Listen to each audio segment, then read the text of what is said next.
యేసుక్రీస్తు నామములో ప్రతిరోజు దేవుని వాగ్దానం అనే కార్యక్రమానికి మిమ్మల్ని అందరినీ ప్రేమతో ఆహ్వానిస్తున్నాం. ఎలా ఉన్నారు? అందరూ బాగున్నారా? మీరు అందరూ బాగుంటారు. మీరు అందరి కొరకు మేము ప్రార్థన చేస్తున్నాం. దేవుడు మిమ్మల్ని దీవిస్తాడు. ఈ వాగ్దానం అందరికీ షేర్ చేయండి. అందరూ దీవించబడతారు. దయచేసి గమనించండి, రేపు ఆదివారం అద్భుతమైన ఆరాధన జరగబోతుంది. ఈ వాగ్దానాలు అనేక మందికి ఆశీర్వాదకరంగా ఉన్నాయి. రండి, ఈ రోజు కూడా మంచి వాగ్దానం ప్రవేశిస్తున్నాడు. చదువుకుందాం. యెషయా గ్రంథము 38వ అధ్యాయము 16వ వచనం. ప్రభువా, నీవు నన్ను బాగు చేయుదువు, నీవు నన్ను జీవింపజేయుదువు. హల్లెలూయా. దేవుడు అద్భుతమైన వాగ్దానం ఇస్తున్నాడు.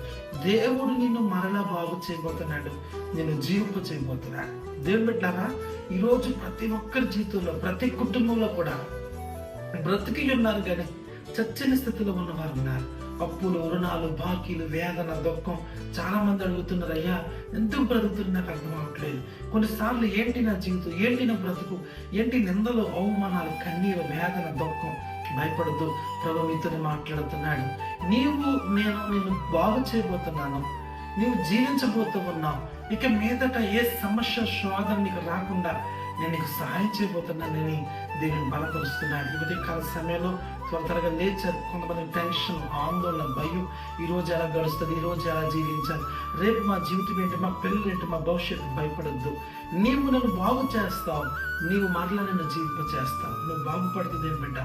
వ్యాపార పరంగా బాగుపడతావు, కుటుంబ పరంగా బాగుపడతావు, ఆరోగ్యపరంగా బాగుపడతావు. అన్ని కోణాల్లో, అన్ని విషయాల్లో దేవుడు నిన్ను బాగు చేయబోతున్నాడు. యేసయ్య కనుక నేను బాగు చేస్తే నీకు తిరిగి లేదు ఏం బిడ్డ. నువ్వు మరలా జీవిస్తావు.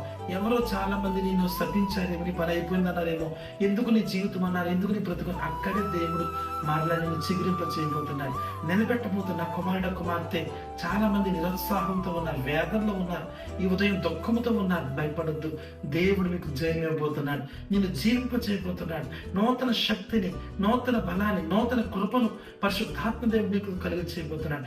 ఈ వాగ్దానం అక్కడి నుంచి వింటున్నా కానీ భయపడద్దు, ధైర్యంగా ఉండండి. దేవుడు నేను మరలా బాగు చేయబోతున్నాడు. అయిపోతే నా జీవితం అనుకున్నా, లేదు, మరలా దేవుడు ప్రారంభించబోతున్నాడు. ఒక నూతన సృష్టిగా, నూతన ఆరోగ్యంతో, నూతన కృపతో దేవుని నింపబోతున్నాడు. ప్రార్థన చేసుకున్నాం. ప్రేమ గల తండ్రి, పరిశుద్ధుడా, నీకు వందనాలు. ఎంతమంది వాగ్దానం విన్నారు ప్రభా. నీవు నన్ను మరల బాగు చేస్తాను, నీవు నన్ను జీవింప చేస్తానన్నావు. శోధనలో, కష్టములు, వేదనలో ఇరుకున్న వారందరూ విడుదల పొందుదురుగాక, స్వస్థపరచబడుదురుగాక. మంచి ఆరోగ్యం దయచే. కలతలతో, కన్నీరులో, వేదనలో ఉన్నారు ప్రభా. వారందరితో మీరు మాట్లాడావు. నేను బాగు చేస్తాను, నీకు మునుపటి కంటే అధికమైన మేలు చేస్తాను, నీవు జీవిస్తావని చెప్పావు ప్రభా. నీకు స్తోత్రాలు. ఉన్నతమైన కార్యాలు జరిగించి దీవించమని యేసు నామమున అడుగుచున్నాము తండ్రి. ఆమేన్. హల్లెలూయా. భయపడద్దు, దేవుడు తిరిగి నిన్ను బాగు చేయబోతాడు. ఆమేన్.